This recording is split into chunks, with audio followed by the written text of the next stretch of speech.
Hello friends, I am Aditya Kedari from ARK academy Pune.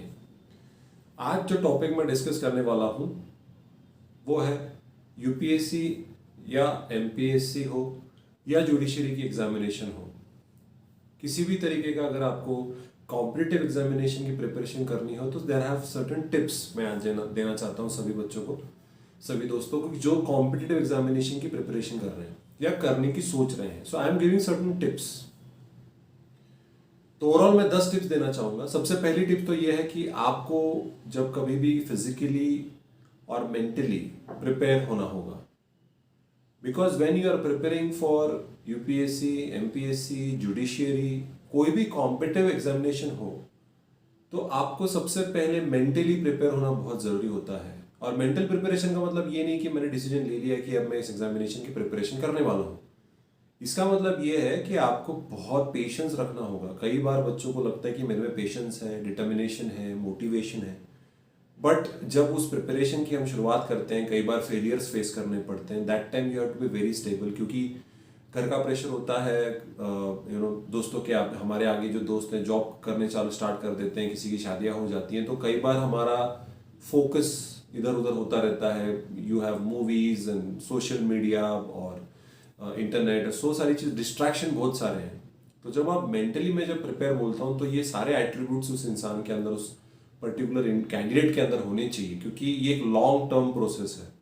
ऐसा नहीं कि भाई मैंने बस, जैसे हम ग्रेजुएशन तक पढ़ाई करते हैं या इवन पोस्ट ग्रेजुएशन की, बस एग्जाम का टाइम टेबल आ गया, 15 दिन पढ़ाई कर ली, फर्स्ट क्लास मिल गई। कॉम्पिटिटिव एग्जामिनेशन में ऐसे आप प्रिपरेशन नहीं कर सकते। और फिजिकली प्रिपेयर्ड मतलब आपको दिन में 6 से 8 घंटा कम से कम पढ़ाई करने का स्टैमिना लाना पड़ेगा। You have to have a stamina for preparing, एक जगह पे बैठने की आपकी क्षमता होनी चाहिए, है ना। हम तो नॉर्मल 2 घंटा भी नहीं बैठ सकते, 1-2 घंटा बहुत बड़ी बात है। मूवी भी जब 3 घंटे की मूवी भी हम बैठ नहीं सकते, है ना। कितने भी इंटरेस्टिंग मूवी, ऐसा लगता है भाई ये मूवी कब खत्म होगी। तो ये तो भाई पढ़ाई करना है आपको, तो पढ़ाई करने के लिए फिजिकली आपको डेली 6 घंटा, जब एग्जामिनेशन नहीं होती है, व्हेन यू आर जो कई बच्चे यूपीएससी या जुडिशरी की प्रिपरेशन 1-1.5 साल पहले स्टार्ट करते हैं, एकेडमीज ज्वाइन करते हैं, तो उनको एकेडमीज के साथ भी 3-4 घंटा एकेडमी में बैठना पड़ता है और घर जाने के बाद भी 3-4 घंटा पढ़ाई करनी पड़ती है, पेपर रीडिंग करनी पड़ती है। तो बैठने की आदत चाहिए, कॉन्सेंट्रेशन की आदत चाहिए। सो फिजिकल और मेंटल दोनों एस्पेक्ट्स बहुत इंपॉर्टेंट है। उसके अलावा हमारा जो आदत होता है कंपेरिजन करना, कि उसको इतना सीजीपी आया, उसको इतना परसेंटेज आया, उसको 10th में इतने थे, 12th में इतने थे, ये कंपेरिजन करना बंद करना होगा। You have to compare and compete with your self. You have to be the best version of your self. आपको खुद को क्रिटिसाइज करते आना चाहिए। Healthy criticism is always required. तो ये सारे एट्रीब्यूट्स आपके अंदर आने चाहिए। मैं उसके लिए अलग से टोटल वीडियो बनाऊंगा कि मेंटली आप कैसे स्ट्रांग अपने आप को बना सकते हो और कैसे एट्रीब्यूट्स मेंटली आपने चाहिए। तो ये पहली टिप थी कि फिजिकली और मेंटली अपने you have to be ready, आपने आपको प्रिपेयर करना पड़ेगा। सेकंड, आपको एक प्रॉपर सूटेबल टाइम टेबल बनाना पड़ेगा, जो भी टाइम टेबल आपको सूट करता है। तो आप रात में पढ़ाई करो या दिन में पढ़ाई करो, डज नॉट मैटर। कि कई बार बच्चे पूछते हैं कि सर कब पढ़ाई करें। डजंट मैटर कि आप रात में पढ़ाई कर रहे हो कि सुबह पढ़ाई कर रहे हो। द थिंग विच मैटर्स कि पढ़ाई कर रहे हो। तो टाइम टेबल इंपॉर्टेंट है कि प्रॉपर टाइम टेबल की 1 घंटा में पेपर पढ़ूंगा, फिर मैं जीएस पढ़ूंगा, फिर मैं ऑप्शनल पढ़ूंगा। ओके, ये सेकंड टिप थी। You should have a time table, you should have a plan नहीं है। If you are not planning to fail then you are actually, if you are not planning for success then definitely you are going to fail. Because plan करना बहुत important है, time table बहुत important है। तीसरा important aspect है कि आपने जो भी कॉम्पिटिटिव एग्जामिनेशन हो, चाहे यूपीएससी हो, एमपीएससी हो, जुडिशरी हो, उसका सिलेबस आपको थोरोली पढ़ना बहुत जरूरी है, समझना बहुत जरूरी है। स्पेसिफिकली जब आप सिविल सर्विसेज की बात करते हो, क्योंकि उसमें सिलेबस बहुत एक्सपांसिव सिलेबस है। जुडिशरी का सिलेबस तो भी एक लिमिटेड होता है, तो उसमें भी आपको बहुत ध्यान देके सिलेबस को समझना होगा, उस हिसाब से पढ़ाई करनी होगी। ठीक है, अगर आप रैंडमली, जैसे पेपर में कई बार पॉलिटिकल न्यूज आती है, कई बार ऐसे न्यूज आती है जिसका कोई लेना देना नहीं होता है with regards to any competitive examination. Judiciary की प्रिपेयर करते समय आपको लीगल न्यूज, सुप्रीम कोर्ट का डिसीजन, हाई कोर्ट का डिसीजन, किसी भी लॉज में चेंजेस, नए लॉज जो आ रहे हैं, उसके बारे में आपको पता होना जरूरी है। कोई भी रैंडमली कि अभी कोई भी न्यूज़ हो सकती है कि सेलिब्रिटी को बच्चा हो गया, वो प्रेग्नेंट हो गई, वो उसने सुसाइड कर ली। This news are not going to come in the examination. तो ऐसे न्यूज़ से दूर रहना है, क्योंकि सिलेबस आपको सही से पता होना चाहिए। सिलेबस जब पता होगा तभी जाके आप न्यूज़ सही तरीके से पढ़ोगे।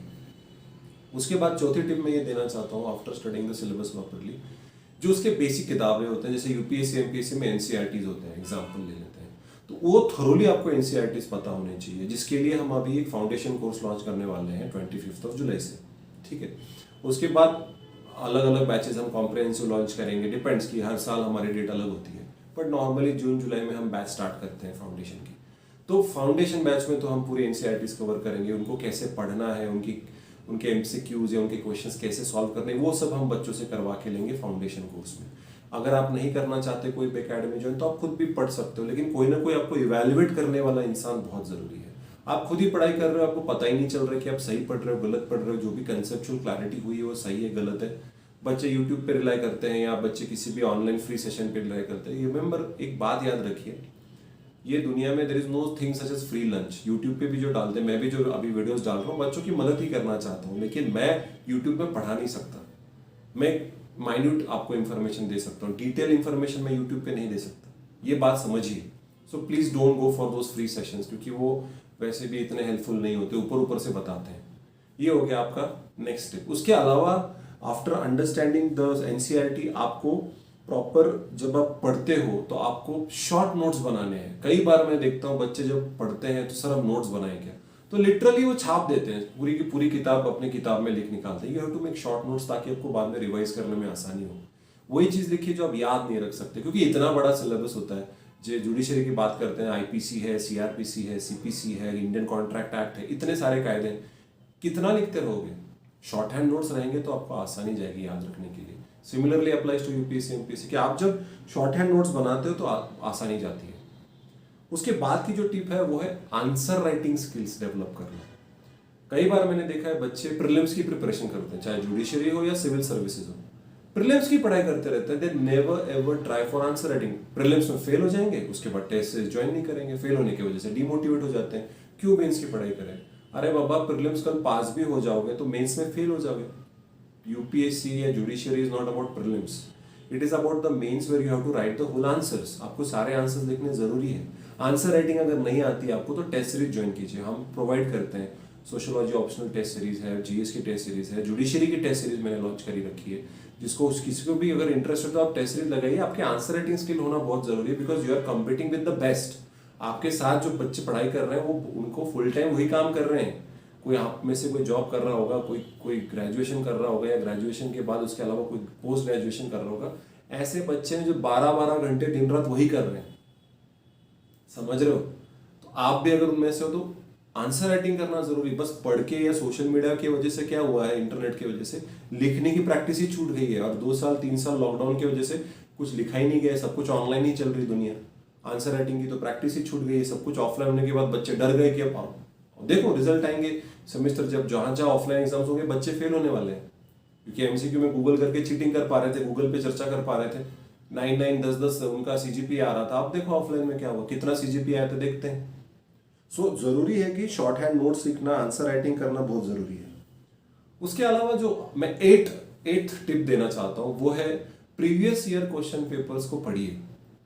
ठीक है, जुडिशरी में कई बार प्रीवियस ईयर क्वेश्चन पेपर के काफी क्वेश्चंस रिपीट होते हैं, तो उनके प्रॉपर आंसर्स आपको पता होने चाहिए। सिनॉप्टिकली आपको पता होना चाहिए। यूपीएससी में रिपीट नहीं होते, लेकिन यूपीएससी में पैटर्न थोड़ा सा समझ में आता है कि एप्लीकेशन बेस्ड क्वेश्चन आते हैं यूपीएससी में। ठीक है, उसके अलावा मैं और एक कहना चाहूंगा कि यूपीएससी एमपीएससी के पॉइंट ऑफ व्यू से it is not with respect to judiciary. Optional subject select करते समय you have to be very careful. Optional subject कई बार बच्चे ये सोचते हैं कि which is one of the very important tips for civil services, जो बेसिकली मेरी अगली टिप है कि ऑप्शनल आप सही रखिए, क्योंकि अगर आप ऑप्शनल गलत चूज कर लोगे तो भाई तो फिर आपके साल बर्बाद हो जाएंगे। कई बार बच्चे वही ऑप्शनल चूज करते हैं जो चल रहा है ट्रेंड में, ये हिस्ट्री ले रहा है, ये हिस्ट्री ले रहा है, मैं हिस्ट्री ले लेता हूँ, मेरे दोस्त ज्योग्राफी ले रहे हैं, मैं ले लेता हूँ। आपको इंटरेस्ट है, कई बार आपको एकेडमीज बोलते हैं कि भाई आपको जीएस में हेल्प करेगा, आपको यहाँ पे ओवरलैपिंग है, वो कुछ ओवरलैपिंग कुछ नहीं होता पापा। जब उस सिलेबस देखते हो तो वो पढ़ना पड़ता है। Optional it's a long term process की जहाँ पे आपको पढ़ना पड़ता है। कई बार बोलते हैं बच्चे मैं लॉ ऑप्शन लेना चाहता हूँ, मैं इंजीनियरिंग का ऑप्शन लेना चाहता हूँ, मैथमेटिक्स का ऑप्शन लेना चाहता हूँ। चाहे भाई ग्रेजुएशन की पढ़ाई और सिविल सर्विस की पढ़ाई में बहुत जमीन आसमान का फर्क है। प्रीवियस ईयर क्वेश्चन पेपर देखोगे तो डर जाओगे कि ये तो सारे एप्लीकेशन बेस्ड क्वेश्चन है जो हमारे ग्रेजुएशन में कभी नहीं पूछे जाते, समझ रहे हो? तो ऑप्शनल सिलेक्ट करने से पहले भी 10 बार सोचो और वही ऑप्शन को चूज करो जहाँ पे एक अच्छा मेंटर हो, अच्छे टीचर पढ़ाने वाले हो जो आपसे लिखवा के प्रैक्टिस करवा रहे हैं, आप उन पे विश्वास करते हो, उनके ऊपर ट्रस्ट करते हो कि ये पूरा सही तरीके से मेरा प्रिपरेशन करवा के लेंगे, और उसमें आपका भी इंटरेस्ट होना बहुत जरूरी है। ठीक है, मेरा दोस्त लगा रहा है इसके लिए मैं लगाता हूँ, या सभी वहां जा रहे हैं, वो ट्रेंड आ गया है कि सभी ये ऑप्शनल लोगे तो यूपीएससी क्लियर हो जाएगी। अरे भाई इतना आसान होता तो सभी वही ऑप्शनल वाले क्लियर हो जाते ना, ऐसा तो होता नहीं है। तो ऑप्शनल चूज करते समय you have to be very careful when it comes to civil services.